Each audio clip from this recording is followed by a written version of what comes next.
Hey guys, this is Gregory from PencethePeril Productions, and I'm with the band Decoder. Yeah.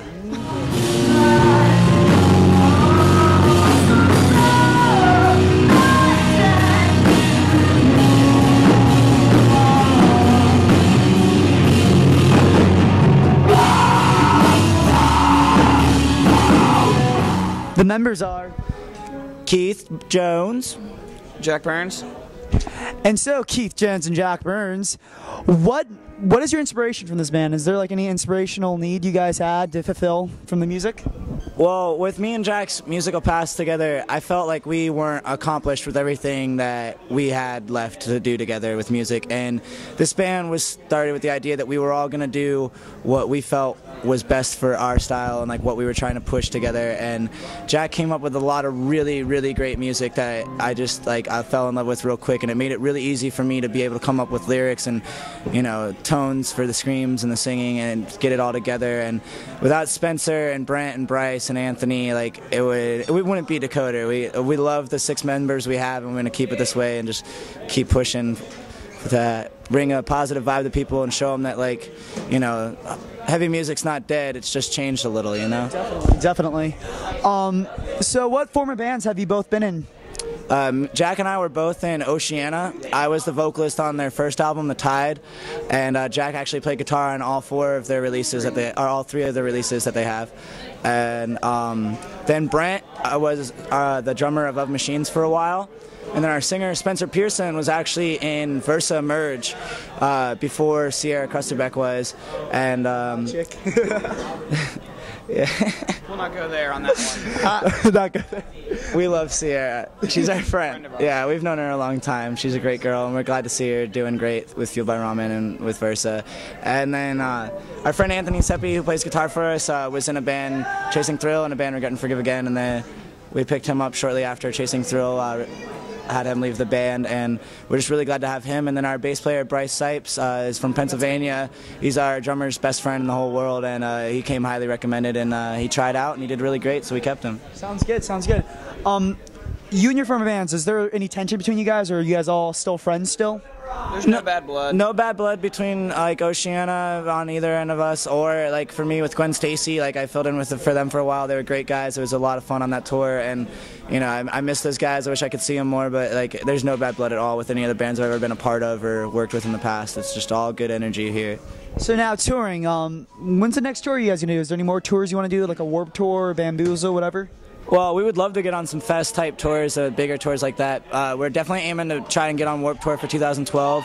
And if everybody can, you know, promote us hard enough and help us out with that, we'll surely be able to do it. I mean, it's just really up to everybody along with us to make it happen. So we all got to work together if we want to see us on Warped Tour for 2012. But we're pushing for it, and we have a tour coming up February 2011. Starts on the 15th, and it's going to be with Chiodos, Emarosa, and Go Radio. And I'm really excited for that. We're playing a really big show February 25th for my 23rd birthday up in Poughkeepsie, New York, and I hope to see a lot of people out to that. It's going to be a great show. Vanna's playing. There's a bunch of other bands that are signed to be on that festival, so it's definitely going to be a great tour. Great tour.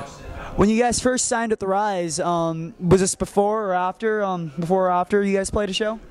No, we actually signed to Rise before we played a show, and we only had about 2.5 songs worth of like ideas that we pitched to Craig. It's pretty much just that we pretty much had an idea and like an overall vibe and an image, like almost like a whole collective thing to push as a group, and we showed it to Craig. Like we wanted to do it from an underground aspect, coming up straight out signed, as in like just like straight out as professional as it can be.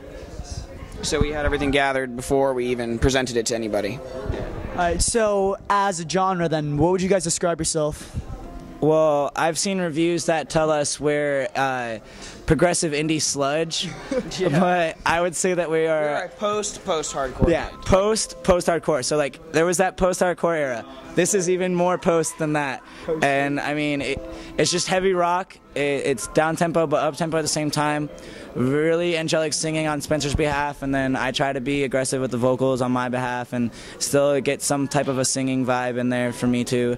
And it's just good rock music that we want to see people get into and feel the energy, feel the emotion that comes behind the words, you know, and I hope people understand what they're reading, what they're reading along to when they listen to the album, and get where we're coming from with everything. So playing a local show, what would you guys say to other local bands that wish to pursue this career as band, touring, all that stuff? Never give up. Yeah, never give up. Take things seriously.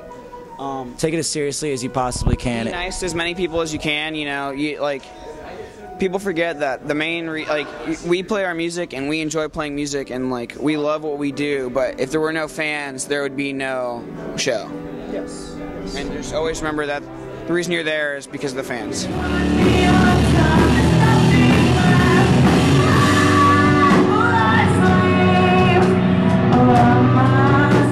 So guys, this is Gregory Yang with Decoder. So guys, this is Gregory Yang from Decoder.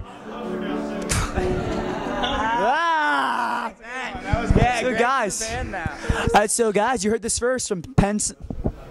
So guys, you heard this So guys, you heard this first on PerilonthePENCE Productions. The album In stores now, Decoder, self-titled. Self-titled.